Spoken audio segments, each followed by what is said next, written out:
Welkom bij Dipsaus, het programma door vrouw van kleur, voor vrouw van kleur en iedereen die geïnteresseerd is in een ander geluid. Vanwege onze zeer bijzondere gast wordt de voertaal van deze uitzending Engelstalig. And this podcast has been recorded on Sunday the 5th of March 2017.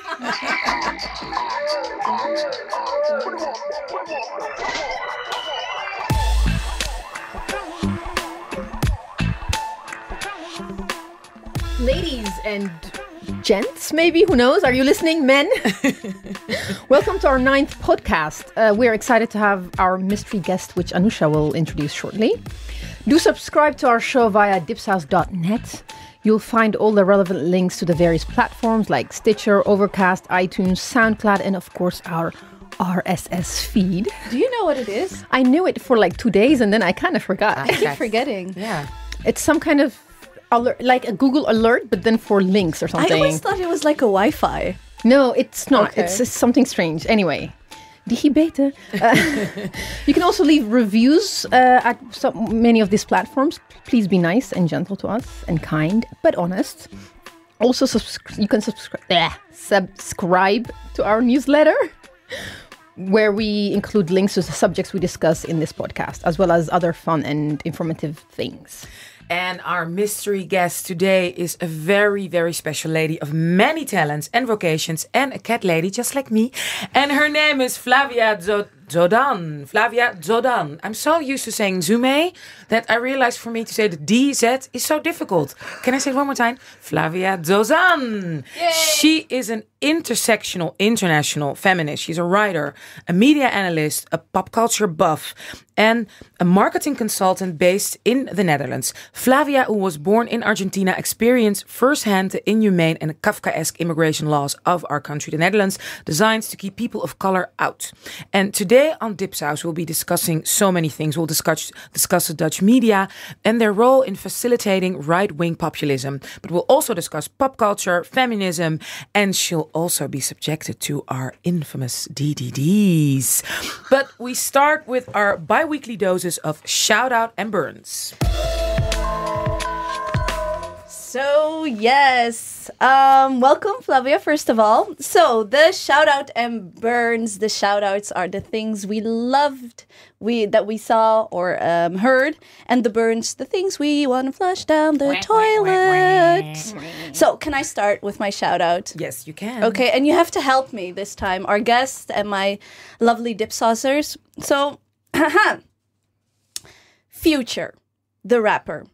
Do we know who he is? Yeah, vaguely. Vaguely. I just found out who Remy Ma is. Yeah. Oh my! And she just found out what Mos Def does, so... Okay, so if you see me being called the culture barbarian on Twitter, it's Ebise, because my only sin has been that I'm born in 1990 and that I've missed some things. I was like potty trained whilst she was like grinding and winding on some stage. Yeah. I am sorry. You missed the I am classics. sorry. You ladies don't listen to nether hop. It's not... Nether hip-hop? Yeah. Yeah, a little bit. My kids do. So because of the kids, I know the broederliefde and whatever, all those. Yeah, she's more in tune to because of it. The thing is, you do know a lot of classic stuff, but there's like you have this blind spot when it comes to hip hop. I think a little, not a big one, and just like like Arrested Development. Yes, she chased me down in the restaurants to like really spank me like a child because I didn't know. Who didn't I know?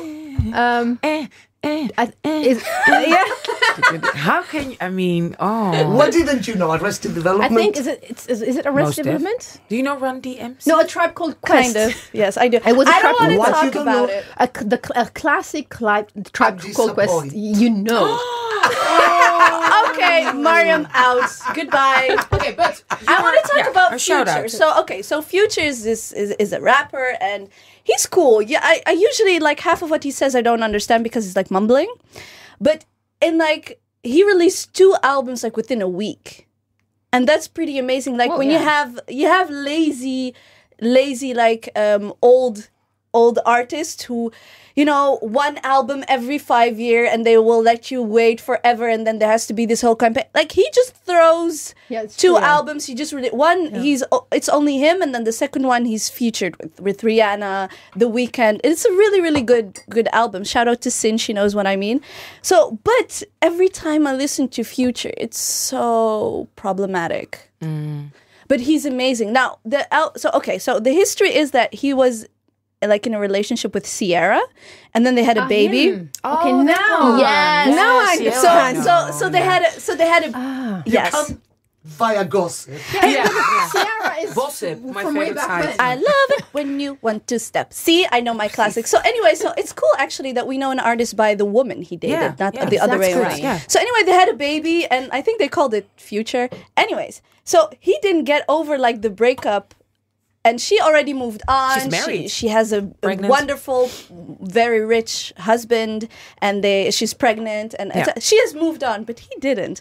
But I love it when Future's heart is broken, because he produced like the greatest albums ever. So this album, it's violence against women, and there's a lot of drugs, and it's like heartbreak, and I'm like, oh, poor thing. But at the same time, like, it's not only with rap music, because you have plenty of other pop music that's very misogynistic and etc. But this is like for the first time that the first like song I heard, he's like hitting a woman, and then he sold drugs to a pregnant crack mother, and it's like.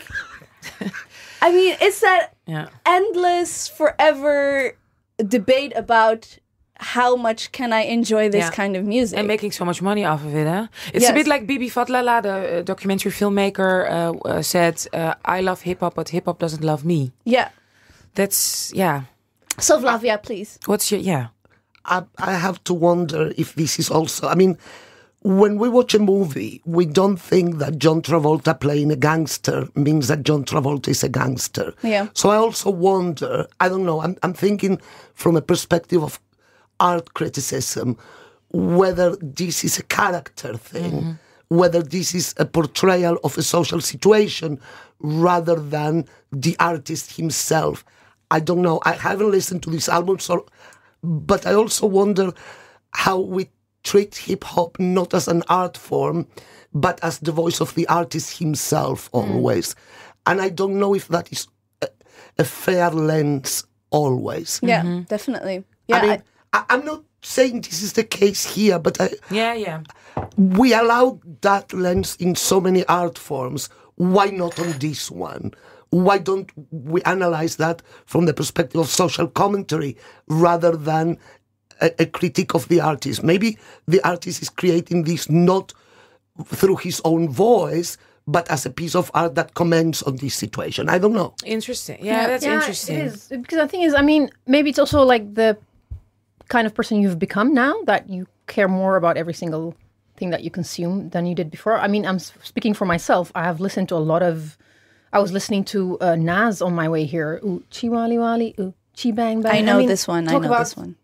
Problematic, but I listen to reggaeton. I mean, as the Latin. So I'm aware of the problematicness.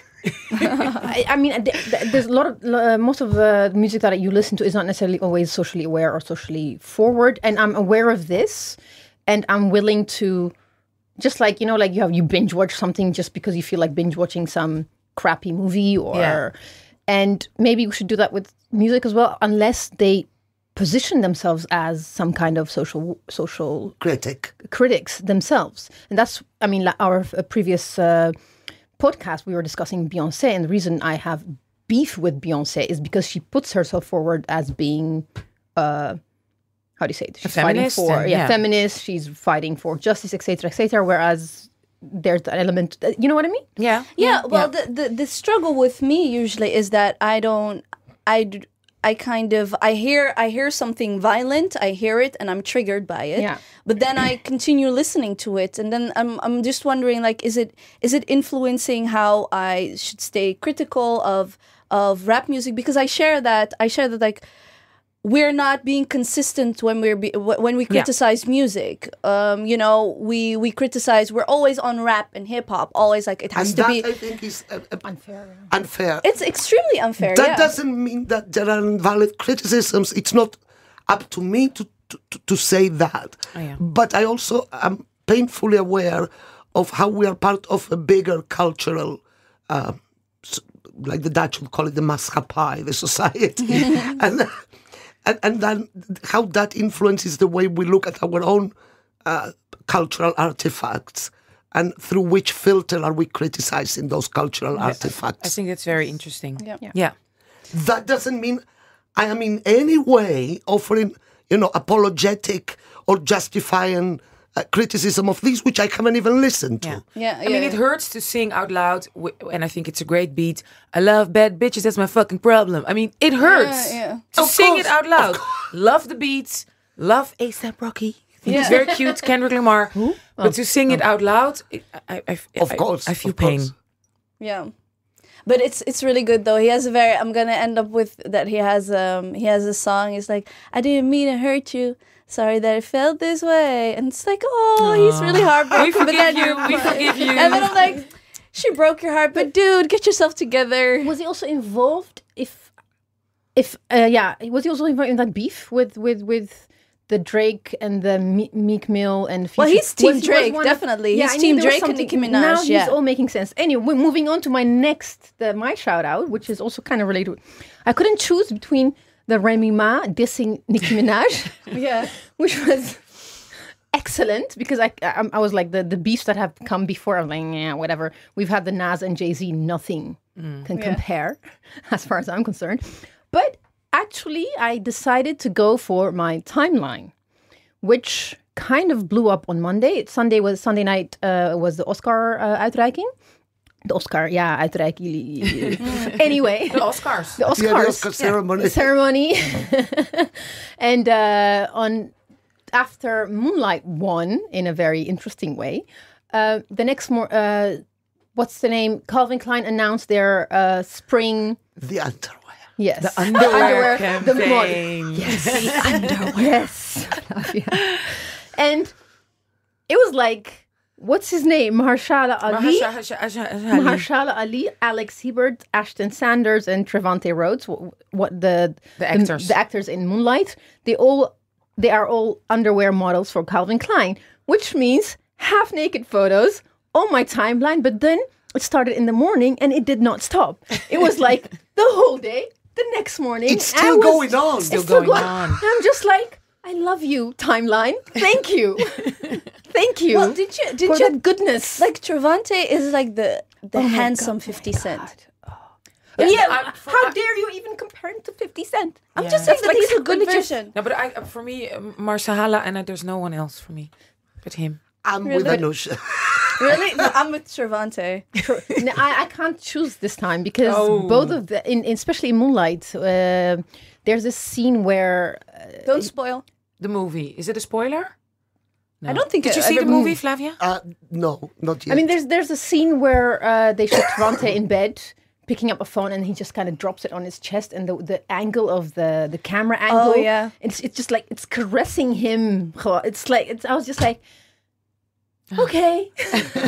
Hello again. But did you ladies see Luke Cage? Yes. No. I think that he was so underappreciated He there was in terms of the criticism. Fantastic. For me, he made the series. Yeah. I lost interest after he was. Yeah. Totally. No spoiler. And the one who plays his sister. I mean, Elfrey Woodard. They're so amazing together. Incredible. Two of them. Yeah. I mean, I'm a big fan of Rosario Dawson. I'm a huge fan of Sonia Braga, like since I'm a child. Yeah. But it was him and Elfrey, and Alfred that made this series. Stole the series. The one who plays Luke Cage, I forgot his name. I don't think he's that great of an actor, to be quite honest. Personally, cute. There is one scene which is not a spoiler, and it has made the rounds on the internet, where he is standing with the crown from the Basquiat, the big. The Biggie Smalls. Jesus Christ, I want a poster of that. Yeah, me too. I think you can find like stuff online. We're gonna look They up. don't know. Maybe we You can can print post a it link on the. Maybe we can post a link on our newsletter.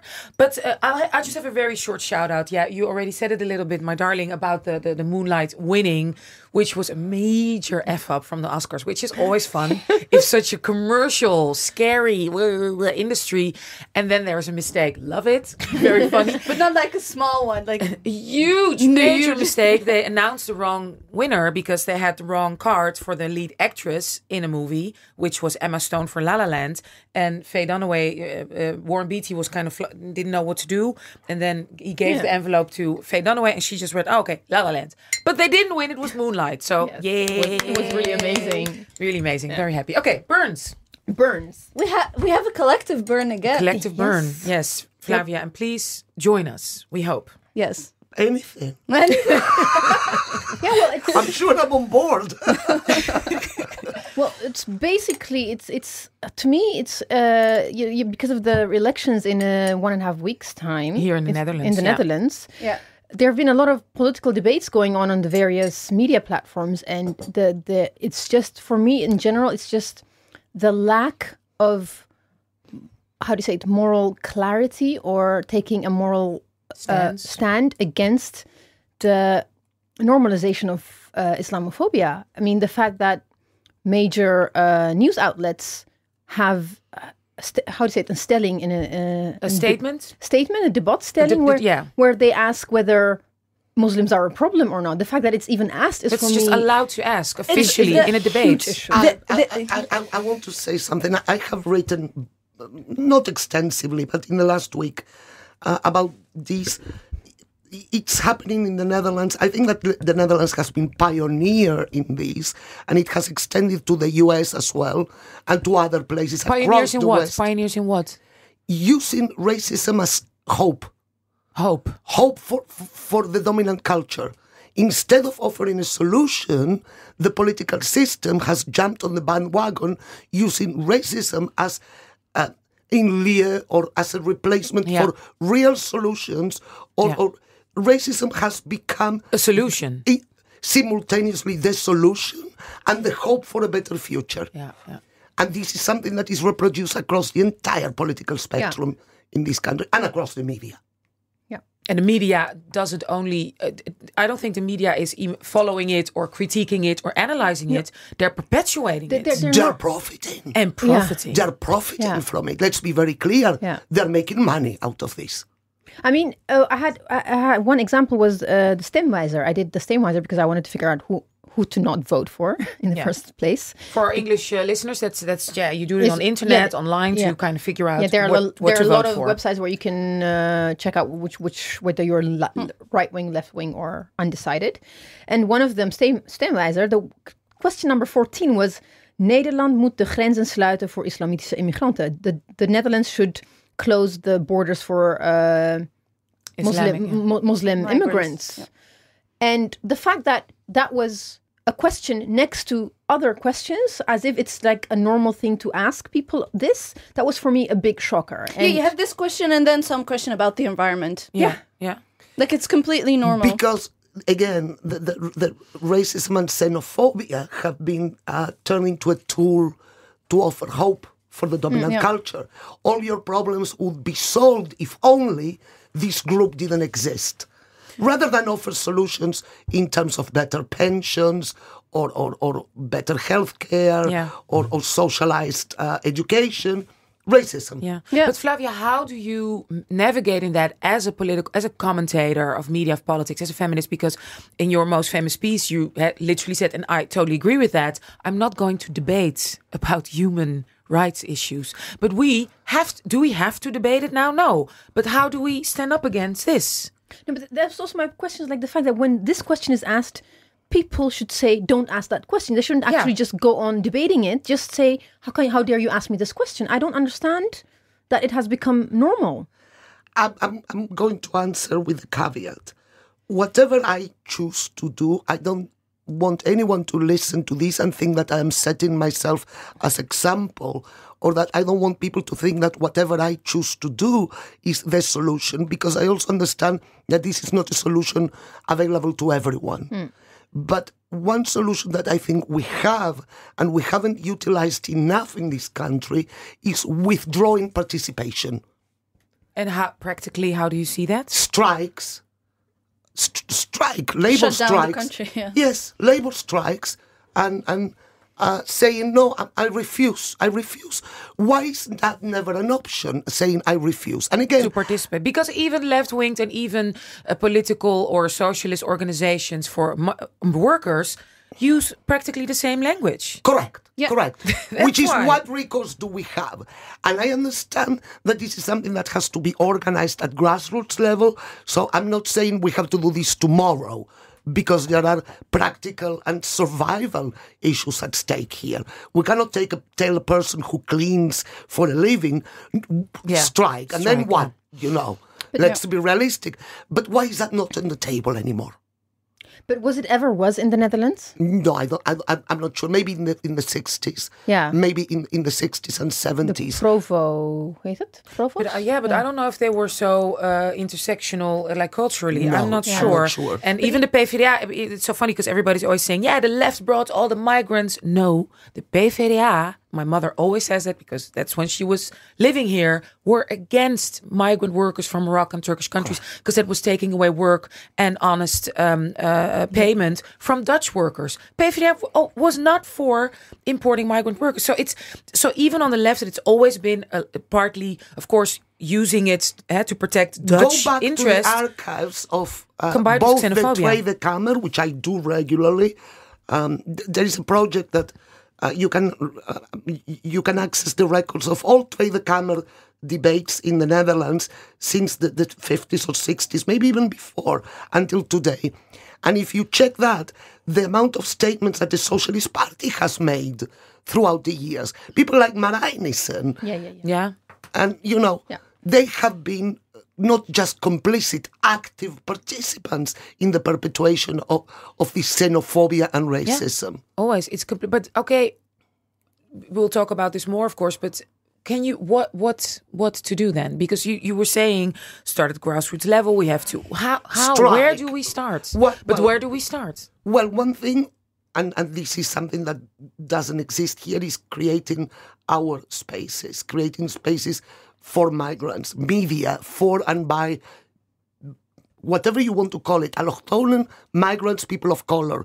That's one way, creating our own spaces, creating our own cooperatives. Why aren't there cooperatives here as a mode of organization, business organization? That's actually funny that you said that, because the last time I actually agreed to speak about feminism was in a white space, and the only reason I agreed to do that was because every single speaker was of color.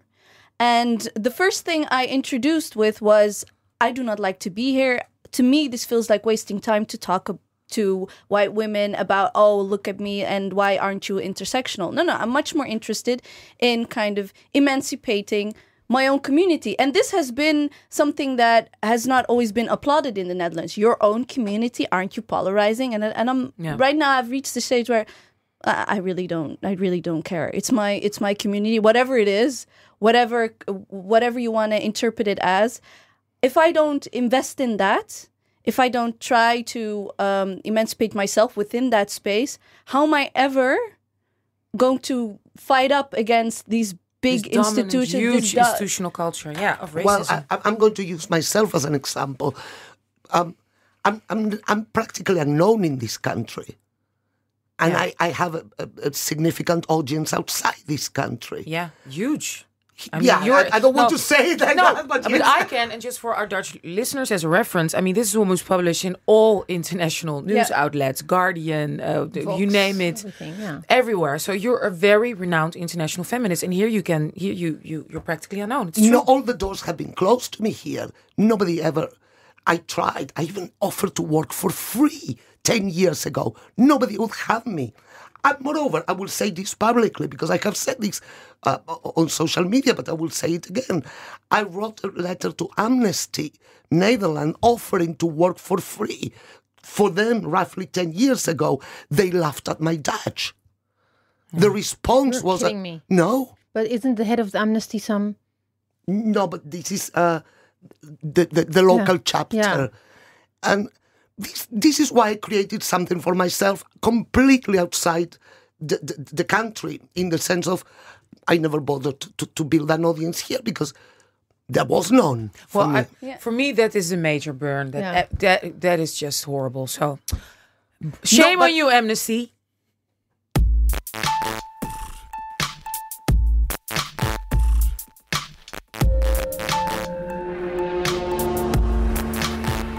Well, we left it at there, and of course I had to get to know you also through international Twitter, and I had the honor to meet you at what was it in Tiju Cool when he was speaking here. We met that the first time.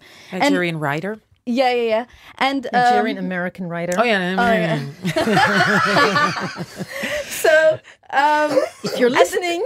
and the funny thing is that when you say like I can relate to that so much because my Twitter and social media has begun with when the Arab Spring started and I was tweeting from Morocco. So at one point I was at like Al Jazeera and all that kind of stuff while I was in the Netherlands. So I was completely, I had no idea what was going on in the Netherlands. And then I kind of thought, okay, what is going on actually, outside? And then the funny thing is that when I was asked to talk about the burqa ban, it was Al Jazeera.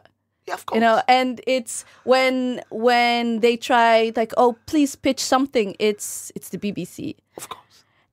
But here in the Netherlands, but I kind of enjoy it to be kind of anonymous because I don't get the trolls. I have withdrawn. I have stopped collaborating. Now it with becomes Dutch media. Yes, because now in the beginning I wanted it very much because I thought I had something to contribute. Yes. And I speak Dutch. We're doing this in you English, but do. I want everyone to know that I do speak Dutch. No, you speak fantastic Dutch. But we also want to... I just want to make this clear. You speak beautiful Dutch, but we think it's important that this issue, because you're international, renowned intersectional feminist, this issue, people should know about this. So the outside world should know, because Holland is still considered like this big, huge, left-winged, open, liberal society. Social paradise. And I think it's time to move the discussion internationally because it's happening everywhere, but also here. So that's also why we decided to do this in English. But there was a point when I acquired a certain degree of notoriety outside, and I could have tried to use that to get a space for myself locally. And then I made a conscious decision. If you didn't want to have me when I needed the help, now I'm the one who doesn't want any participation in this. Because now I have acquired something that for me works very well. Yeah. But we need you here, Flavia. Oh, but I am here. I mean, She's in the studio. Yes. But the thing is, that's the difference between me wanting a space within white media, mainstream, or whatever, but creating with these lovely women, creating a space of my own. Then I'm perfectly happy to kind of participate in the. But other than that, I'm like, what am I supposed to do in? I used to be a lot more, I would say, optimistic. I thought that there was. I was hopeful that if a variety of opinions, because everyone talks about diversity as diversity of ethnicity or race or gender, but also I was hopeful that there could be diversity of opinions, and that I find extremely important. Diversity of opinions, yeah. And there is absolutely no space in mainstream Dutch media for diversity of opinions. Anything that contradicts the dominant narrative is going to be shut down violently. Yeah. You are going to be given a space to write something about the dominant culture and something critical.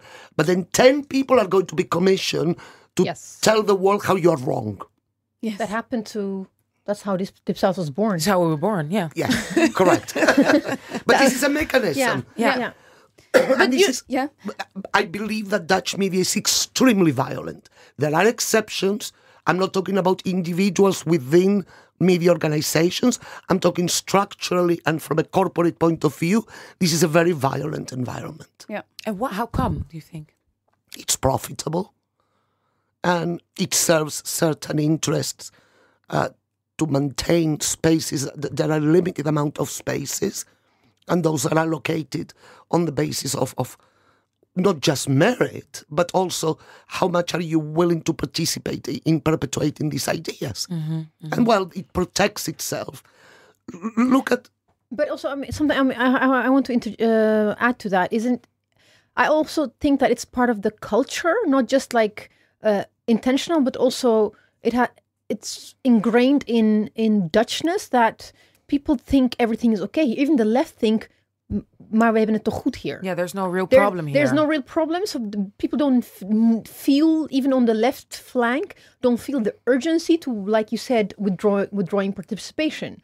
Or doe maar gewoon, anders ben je al gek genoeg. Yeah, just act normal. All that Dutchness where anything outside of the norm has to be put down, back down. I have a feeling that even that has become part of how we, people of color who have immigrated to the Netherlands, we have also, I think, adapted that kind of thinking sometimes. I think I sometimes have deal with this kinds of pushback from the minority community, whereas the moment you say yes, but that you're kind of like, yeah, relax, yeah, you're almost so It's so funny. I've been reading the biography written by a Dutch scholar about Juliana, because it's so interesting to read about the Netherlands beginning of the 20th century. I mean, there were 5 million people, tiny country, completely isolated actually from the rest of the world and very shut down. Women were not voting. There was a working class who were literally, I mean, poorer than poor. It's almost scary if you read what a culture this was. So what has happened in the 60s is almost impossible to believe if you think how this country was in 1910 or 1920. So I think the culture and the history is a very strong one of submission and of staying quiet and having enough, and also with the Dutch way of polarizing between the religions, like the Catholics and the zuilen. The zuilen. Yeah. There's not pillars. Even the pillars of community. But they were all white, and that's the problem. No, and all white. 5 million white people. They had no idea of other countries, of what was everything was happening outside. Indonesia, nothing was even reported here. Like, not. But the country wasn't necessarily white, but the pillars were built that way. Yes. Yeah. No, but the country was very white. I mean, the first people came here like of color, like 30s, a little bit some jazz musicians, and then after the Second World War, a little bit of Indonesians, and then only in the 70s the first big shift. One thing, going back to what Ibis was saying, that I think that is very normalized in the Netherlands, and going back to what I was saying about media, this is a very violent country, but it's violent in ways that are not identified as such.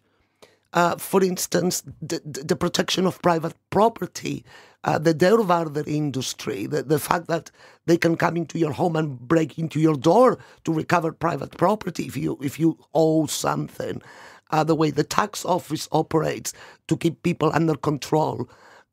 Not just the police. The police is one aspect and the most notorious one.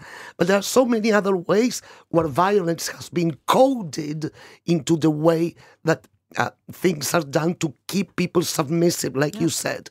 And Paulo Freire, the Brazilian sociologist, and a number of other Latin American scholars and academics, they speak about the pedagogy of violence, how you are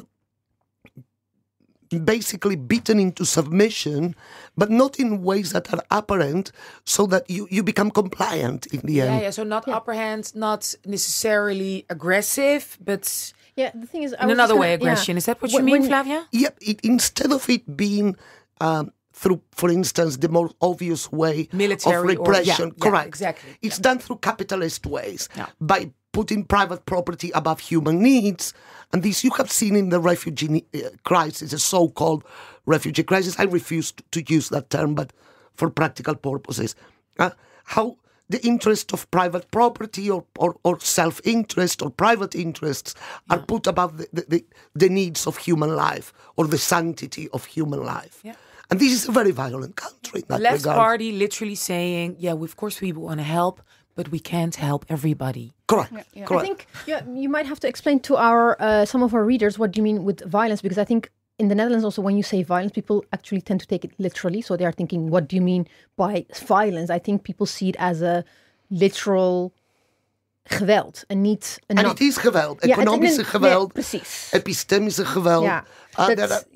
The systemic violence, even in the discourse, in criticism in the Netherlands, people don't use that word. That's correct. That's my, and that is purposeful because it obscures, exactly.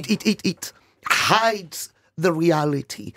But for instance, the lack of recognition for the epistemic contributions of people of Afro-Caribbean descent here. What is epistemic? Sorry, I don't know. It's anything related to the value of knowledge created by a group. So, for instance, you have people from Surinamese heritage or the Caribbean, or people of Afro-Dutch people or Afro... Afro-Caribbean descent, or Moroccan people. And they have created art and culture and knowledge and theories. And those are not given the same importance in the cultural canon as the things created by white people. That is a form of epistemic violence. Yes. Yeah. That lack of recognition of the contribution. I think, because at the same time when we say, you have in the Netherlands where they call it the country of the rules and order, and you could just read it and think, okay, the Netherlands is a country that just likes order. We just like things a certain way. We like the road to be here and that to be there. I mean, that's what friends from abroad say. Oh, everything is so neat. Everything's so tight and clean and well organized, well organized. And then I tell them a little bit about administration, and their jaw just drops. And to me, Dutch administration is the highest form of violence. And that is exactly what I mean. Yeah. And that is exactly what I mean. That works to keep you compliant. Yeah. And there's such a history. That's why most Jews were here deported, because of the amazing administration. Well, I've been writing lately about big data, and that was one of my inspirations. Yeah. The registers. The registry. Correct. The registry, the constant taxonomy, the classification. The constant forms and forms and forms and forms. Yeah. And that is one way that you keep people compliant. Yeah. And that's, And the punishment for not complying is very severe, because you can end up homeless. Yeah. It's extremely severe. Yeah. And there is the violence for not complying. And then that's what that's how you also commodify, how do you say it? I had to think, I'm making like jumps here, like as I always do when you say A, I think of Z. De participatieverklaring van Usher, the one that just went through the Tweede Kamer. Whereas if you don't comply with this participatieverklaring, you have to pay €350 fine. Yeah. Yeah. So at the same time, they're just for our international listeners, that's a statement you have to sign if you come here, where you say that you will actively participate in Dutch society, Dutch culture. Where it's already part of the law. It's already you will comply, and you will comply exactly. So at the same time, there are all these tests, in the for integration, etc. But at the same time, the only thing I see is creating jobs, just making up things so they can create. So there's a whole economic idea also behind it, and oppressive and xenophobic and racist, and also just to cash in. I mean, I can see the whole administration industry as just because it changes every other. With my new job now, it's all I do. It's all I do. Fighting administration, filling forms, because people can't do it themselves, because or they don't understand language, and 5 times out of 10, I don't even know what it exactly means. And if I call people who actually made the forms and it's their job, they don't know. Kafkaesque, as we said. Yes. En even dank aan onze mediapartner Salto. En een shout-out naar de VU, die onze nieuwsbrief faciliteert. Abonneer je en mis geen enkele flavor van dipsaus. En dat kan via www.dipsaus.net. Laat de recensie achter op onze podcast, bij iTunes of bij Stitcher, anywhere. En last but not least, de Stimuleringsfonds voor de journalistiek, die dit programma meer dan mogelijk heeft gemaakt. I just want to say to our listeners, especially the Dutch listeners who may not be so familiar with our fantastic guest, we're so happy to have here Flavia Dzodan. Sorry, Flavia Dzodan. Fantastic writer, intersectional feminist, and you are so renowned and known for a fantastic quote, a fantastic article, which I read when I also want to scream at everybody. I just read it to myself. And it's "My feminism is intersectional or it is bullshit." Yes. We have, I mean, all the Dutch people should know about it. So tell us how, were you literally screaming at your laptop or at your computer when you wrote this down? I'm going to tell you, you have an exclusive. I've never spoken about this. Gosh. I've never spoken about this publicly. That's a horn. Exclusive. No, I've never told anyone because nobody asked. Probably, I don't know. I don't promote that quote as much because it's not the totality of what I do. What I do is mostly related to policy and feminist politics, and I don't want that quote to become the totality. I don't want to be a meme, basically. Okay. But I will tell you how that quote was born. The day that I wrote that, I was very angry over, well, it's all in the essay, but right before I wrote that, I had been reading the speeches of Eva Perón. Oh, yeah. And when, First Lady of yes, when Argentina. She said, "El peronismo será revolucionario o no será nada." She said Peronism, which was the political movement that she was one of the leaders, will be revolutionary or it will be nothing. Uh-huh. Wow. And I thought, well, that sounds terrible in English. It will be revolutionary or it will be bullshit. Yeah. And that's how the quote was born. And then an hour after reading Evita's speeches, I sat down to write that piece. Here's to our exclusive. So an hour afterwards, I sat down to write that essay, and Eva Perón's words were still very present in me. And of course, the way that this sounds in Spanish doesn't translate well into English. Mm-hmm. So I adapted it to a more, shall we say, more appropriate to my personality. And time. Yes. So, and then Cheers. Cheers. Clink. Clink, clink, clink, clink, clink. And then what happened afterwards? When I released that, Yeah. it became a meme throughout the years. I don't know what happened after. It was on T-shirts. It was on postcards. No, people it was carry insane. it on people carry it on signs. I receive photos. People send me photos when the women's marches. When I see my name on a sign, I freak out. I'm like, wait, no. Yeah, it's weird. Yeah. Because basically, you want your actions to be ethically consistent to what people put in you. Okay. And you don't want to disappoint. One aspect of this, when you become a sort of symbolic representation for other women, is that either you have two options, either completely say, no, I don't want that, or you take it seriously and you try to have integrity so that if you are going to be seen as an example of anything, at least try not to disappoint. Try not to hurt. And I try to do that. Of course, that doesn't mean I succeed every time. But I try my actions and my words to match ethically.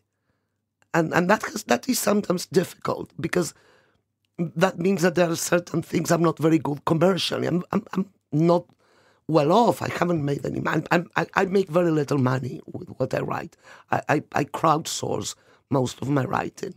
And I suppose that if I had gone a commercial route, but I think I would have compromised the integrity of those words, and I didn't want to do that. No. And with my past history, and I was undocumented, I was detained. People can Google, and this is a known story. I'm not going to repeat it here. But I feel that sometimes I would be selling something that should never be for sale, because who I am politically is related to that part of my history, and that is not for sale. So I have had difficulties. But have you written about it maybe in an autobiographical sense, a book, because it's so important for people to realize that side and that Kafkaesque history, that story, your story. There is an essay that tells that story. Yeah. That I can send you the link if you want. I was pregnant. The fetus died. I could never have children. They denied medical care because they said I was deported anyway. So, and that was the. Up to that point, I was just a South American hippie with some leftist ideas, This was 20 years ago, so. And up to that point, yes, I was one of those, I've always been leftist, of course. But that moment made me politically. Yeah. It made me aware. That was a turning point. Yes, Yeah, it made me aware. moment. Took years to articulate this. I can speak now about this, but it took years to articulate it politically. And I feel that that is something that I shouldn't be selling. Yeah. Because what am I selling them? What kind of pain? And I don't feel that is right. Ethically right, yeah. Ethically right. I understand what you mean. So when people put my name on a sign, I feel very honored. But then I double down on that thing about, okay, what are you doing ethically? Yeah. The thing is, I totally understand what you're saying, but let me try to pose it in a question this way. How about giving how do we give other women of color, and men, but let's focus on women of color, a voice? Because this is such a basic story. And I wrote also one of your articles about how normal it is for migrant women to get raped in the process of finding safety. How do we ethically give a voice to that? As an answer to, I'm immigrants, Muslims, we're going to shut borders. What the fuck?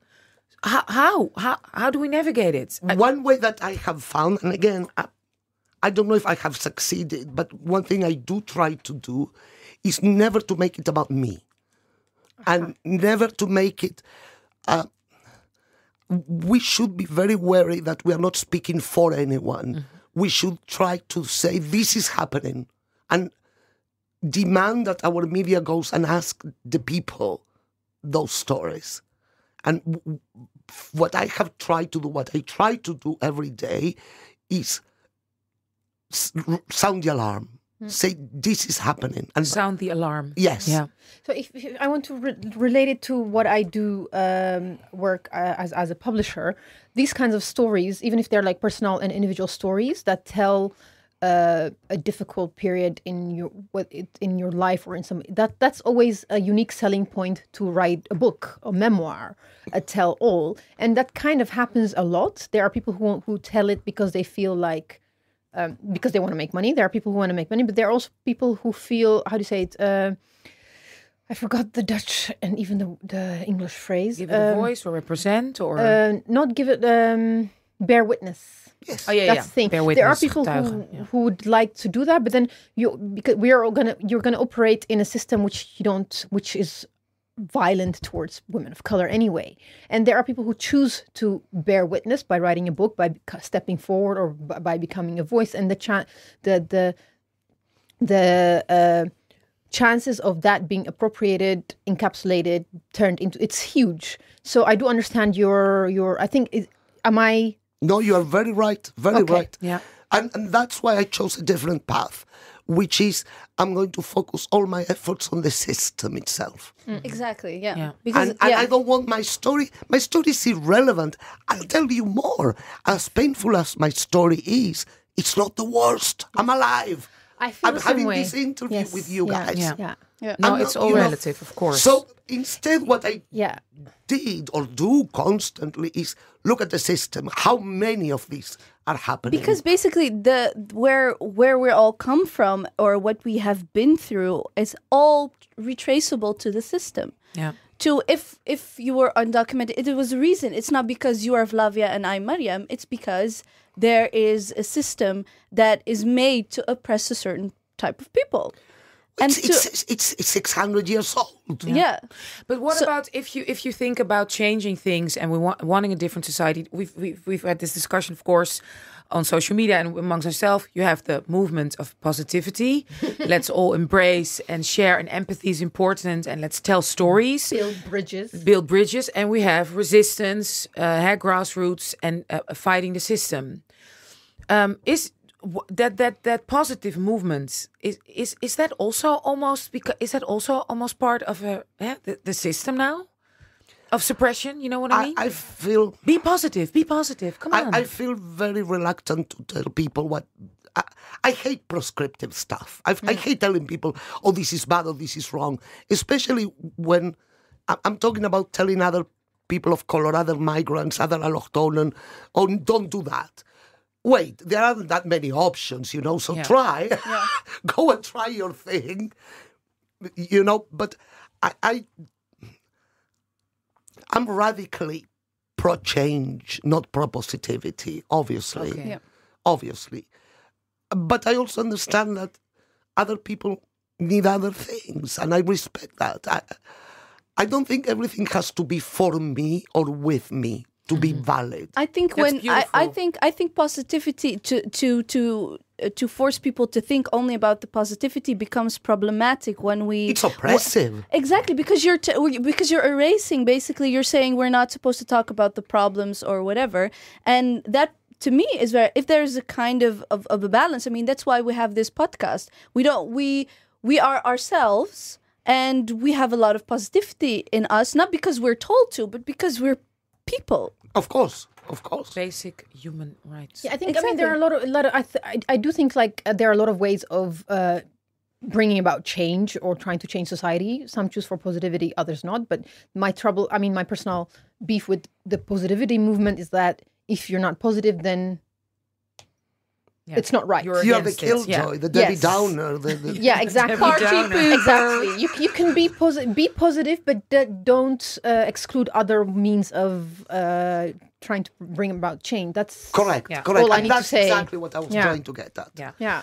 About being positive, it's time now for the DDDs. Oh, do you know what the DDDs are? Yes. Okay. So it's not going to be too much of a surprise. For our international guests. Oh, you will have to explain. Yeah, I have to explain the triple Ds. Yeah. Yes. That sounds interesting, doesn't it? I know there are people, native English. Americans especially. As Americans like, oh my God, did I just say triple D? Like, oh my God, they're so nasty. Yes. And that would be a correct assumption. Yeah. I don't know what you're talking about. Come on, you just talked about underwear. Men in underwear. Naked men in underwear. Not okay, almost. Not completely. Okay. We're getting distracted. DDDs, yes. The 3 Ds of Dipsaus. Oh my God. The triple Ds are dancing, drinking, or dipping and saucing. With dip saucing, we mean, like the person that you talk to at 2 p.m. or 2 a.m. in the morning. Yes. 2 a.m. where last you night. app, like we did last night. Where you app, you send voice messages or things that can be used against you. in a later stadium. That is what we call dipsausing, like just hanging out, whether it's online or offline or in a different setting. And dancing is, dancing, and drinking. So we give you 3 names. You have to choose, and you have to choose. Yeah, you have what to you want to do. Yeah, with those. Yeah. We have chosen as number 1 Simone de Beauvoir. How do you say? De Beauvoir. And why did we choose her? Because she's a famous French writer. I think it was called The Second Sex? Or am I confusing No, French right. feminism? Did you read it, Flav? Yeah. It's not the kind of feminism I read usually. There's nothing wrong. That's why we chose her, by the way. There's nothing. I mean, it's just not my beat. I'm very much into Latin and Afro. So there's... but she's very famous with that. Yeah, very, that's why. very famous. Simone de Beauvoir, Yassine Bey, or Mos Def. He used to be known as Mos Def, but now it's Yassine Bey. Or Kim Kardashian. What do you want to do with Kim? What do you want to do with Mos Def? What do you want to do with Simone? I'll dance with Mos Def for sure. Oh, man. I would love to dance with you. We can sandwich him. Oh my.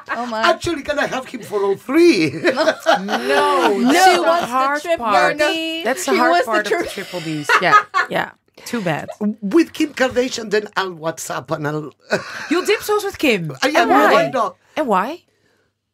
She seems fun. I mean, Yeah, I think so too. She seems fun. And why does she seem fun?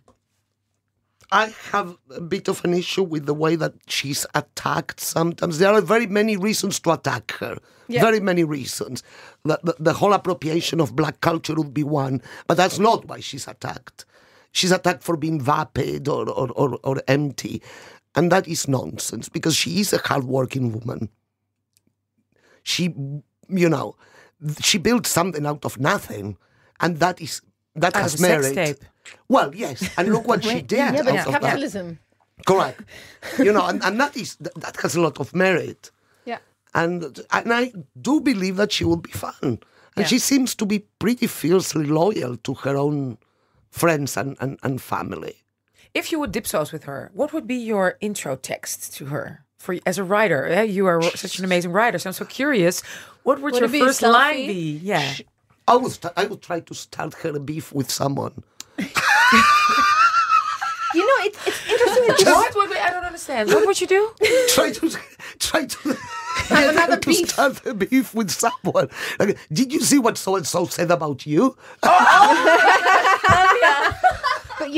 it's interesting you bring that up, because she, her husband, Kanye, got in a beef with his ex-girlfriend, Amber Rose, and she diffused it. Really? Kim Kardashian diffused the beef between her ex And his ex. Because she went, her husband and his ex. Yeah. Can I say why Kim Kardashian kind of I'm okay with her for a little bit, because she recorded a conversation between Kanye West and Taylor Swift, Oh, and that was brilliant. I hate Taylor Swift with a passion. Yeah. So when I'm like, Kim, Wow. Nice. She kept the receipts. I'm this poor innocent little girl who's Blonde being girl who's being harassed. who's being harassed by a black Kanye, rapper. and she made sure that she had receipts. She had receipts, and and she brought them out. I always respect a woman with receipts. Yeah, and also, I really do think the fact that she made sure that she diffused this. Really, it was a very toxic situation between Amber Rose and Kanye West, and she went and diffused it. She could have also chosen to just. But yes, that's Flavia beautiful. would With not Flavia, drinking with Simone de Beauvoir, red wine. I assume so. I don't know. I mean, She's dead. So she's dead. But why would you drink with her? Tell me why. What advice would you give her? Yeah. No. I mean, she's very respected, and she played a very big role in second wave feminism. So I'm not trying to diminish her intellectual contributions. She was a unique and extremely talented woman. Only I don't find her feminism as relevant to our needs today. Exactly. But how would you explain it to her after 2-3 glasses of red wine, some nice cheese, some grapes? How would you explain her? How would you take her to our side? Or do you think she would be now if she was alive now? I think she would be. Our side. No. Yeah. She was already very vocal about the Algerian struggles. Yes. So, no, I think that she would be.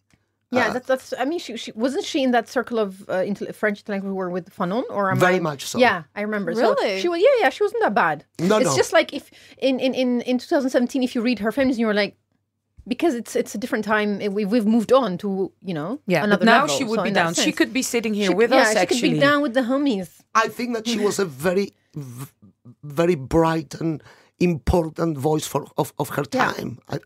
I don't want to diminish her contributions. Yes. No. You're not. Can we just say, Flavia, what an honor, Thank what a you treat, so what much. a pleasure. Yes. Thank you so much for being with us. Everybody, check out Flavia Dzodan online, her articles. Of course, we're going to have a great newsletter with everything, with the show notes. receipts. And we've had the show notes. Yes. If you're a real Dipsaus fan, you would you have seen a quote of her in our newsletter, because I've put you in a newsletter once or twice. Yeah. And I also feel a playlist, the Flavia, Would you make a Latin playlist? flavor playlist coming on. I will. Yes. Electrocumbia, baby. Okay. And a little bit of Pitbull. Okay. I know my Latin. rent is going to be due about a month. I work my ass off, but I can't pay it. So that's my song. That's my life. Okay. And I don't have an extra question, Anusha, today. No, actually, okay. Well, then I just say thank you so much. Please don't forget to subscribe to our newsletters. Check us out online, and please leave reviews, positive ones. Yes. Thank you for having me. Thank you. It's been a pleasure. Love you. Yay! Number 9, baby. Yes. Het was echt heel leuk. Heel leuk. Love How did you think? How do you